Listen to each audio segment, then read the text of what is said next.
जिस fighter jet engine को हमें बनाने में पूरे 40 साल से भी ज़्यादा का समय लग गया है, तो आखिर अब हमने उसे फाइटर जेट प्रोग्राम से बाहर क्यों कर दिया। अब हमें हज़ारों करोड़ों रुपए दूसरे देशों को देने पड़ेंगे सिर्फ जेट इंजन के लिए, जब हमारी गवर्नमेंट ने इसे 2015 में रिवाइव किया ताकि ये हमारे LCA तेजस को उड़ा सके।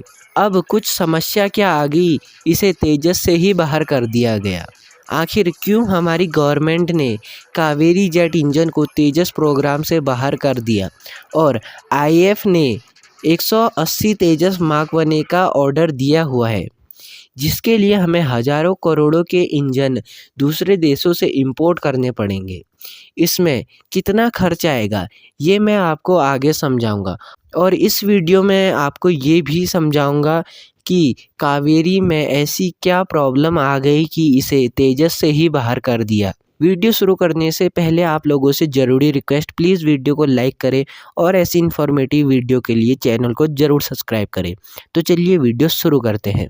सबसे पहले जानते हैं कि कावेरी जेट इंजन को तेजस प्रोग्राम से बाहर क्यों किया गया। जब भारत ने तेजस फाइटर जेट बनाने का फैसला लिया था, तब प्लान यह था कि इसमें पूरी तरह से देसी इंजन लगाया जाएगा, और ये इंजन था कावेरी जेट इंजन।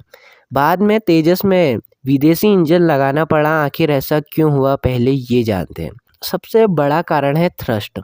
तेजस फाइटर जेट को सही कॉम्बैट परफॉर्मेंस के लिए लगभग 90 से 95 किलो न्यूटन थ्रस्ट की ज़रूरत थी, लेकिन कावेरी टेस्टिंग के दौरान लगभग 70 से 75 किलो न्यूटन तक ही पहुंच पाया।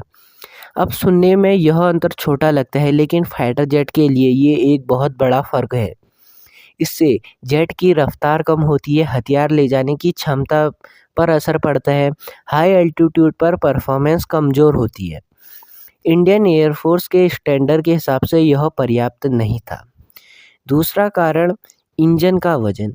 कावेरी इंजन का वजन उम्मीद से ज़्यादा हो गया था। फाइटर जेट में हर किलो मायने रखता है। अगर इंजन भारी होगा तो जेट की मनूवरबिलिटी पर असर पड़ेगा, पेलोड कम ले जाना पड़ेगा और इससे फ्यूल की खपत बढ़ेगी। तेजस को हल्का और फुर्तीला फाइटर बनाने का लक्ष्य था, इसलिए भारी इंजन एक समस्या बन गया।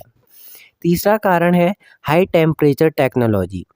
फाइटर जेट इंजन का सबसे कठिन हिस्सा होता है टरबाइन सेक्शन। यहाँ तापमान 1500 डिग्री सेल्सियस से भी ज़्यादा पहुँच सकता है। इतनी गर्मी को सहने के लिए बहुत एडवांस मटेरियल और ख़ास तरह की टरबाइन ब्लेड टेक्नोलॉजी चाहिए। उस समय भारत की यह टेक्नोलॉजी पूरी तरह से विकसित नहीं थी, जिस वजह से इंजन की टिकाऊ क्षमता और भरोसेमंद प्रदर्शन पर सवाल खड़े हो गए। चौथा कारण है रिलायबिलिटी। टेस्टिंग के दौरान कुछ समस्याएं सामने आई थी। वाइब्रेशन, लगातार एक जैसा परफॉर्मेंस ना देना, ऊंचाई पर परफॉर्मेंस में उतार चढ़ाव आना।